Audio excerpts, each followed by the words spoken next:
मैं अपनी ऑटो लेकर खड़ा रहता था। जो भी सवारी आती थी उसे वह बैठाकर उसके घर छोड़ता था और अच्छा खासा पैसा कमाता था।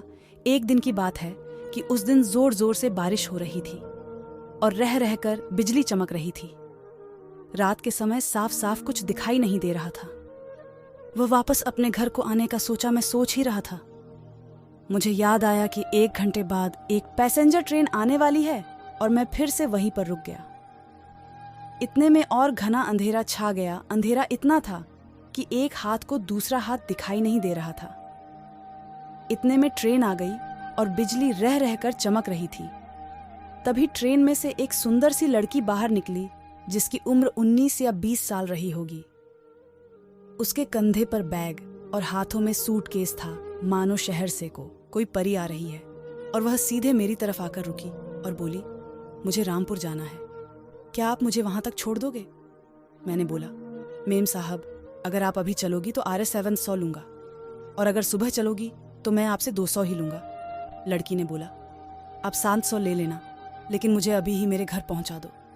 मैंने बोला, ठीक है, पहले 700 निकालो फिर ले चलूंगा। मेम साहब ने बोला, अभी तो मेरे पास सिर्फ 300 ही है, इसीलिए इसे ले लो और अपने घर पहुंचने के बाद आपको 400 और दे दूंगी। मैंने बोला, ठीक है। मैं मेम साहब को उनके घर ले आया और बोला कि आप जाओ और पैसा लेकर आ जाओ। मेम साहब अंदर चली गई। आधा 1 घंटा बीत चुका था, वह अंदर से बाहर नहीं निकली।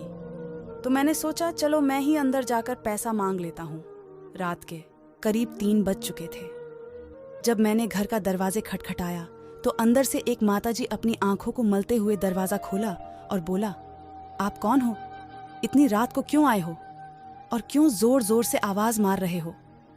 मैंने बोला कि जो अभी थोड़ी देर पहले मेम साहब आई थी, उन्होंने मेरा पूरा किराया नहीं दिया था, इसीलिए मैं अंदर आया हूं। माताजी ने बोला कि यहाँ पर तो केवल और मेरे पति रहते हैं, यहाँ पर तो कोई मेम साहब नहीं रहती है। कुछ बरस पहले यहाँ पर मेरी बेटी रहती थी, जो अब नहीं है। मैंने पूछा, क्यों माताजी, अब वह कहाँ रहती है? बात करते करते सुबह हो गई। अचानक मेरी नज़र दीवार पर पड़ी। तभी मैंने देखा कि मेम साहब की फोटो दीवार पर लगी हुई थी। तब मैंने बोला कि माताजी, यही मेम साहब थीं जिनको मैं लेकर आया था।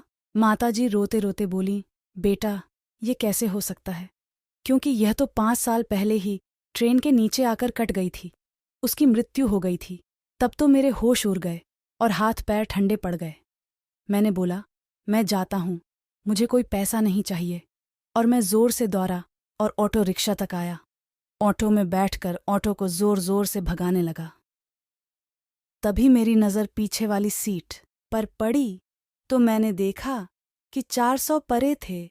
मैंने पैसे लेकर मंदिर में चढ़ा दिया और भगवान से प्रार्थना करने लगा कि मेम साहब की आत्मा को शांति मिले। और तभी से ही मैंने रात को ऑटो चलाना छोड़ दिया। मेरी किस्मत अच्छी थी जो मैं बच गया।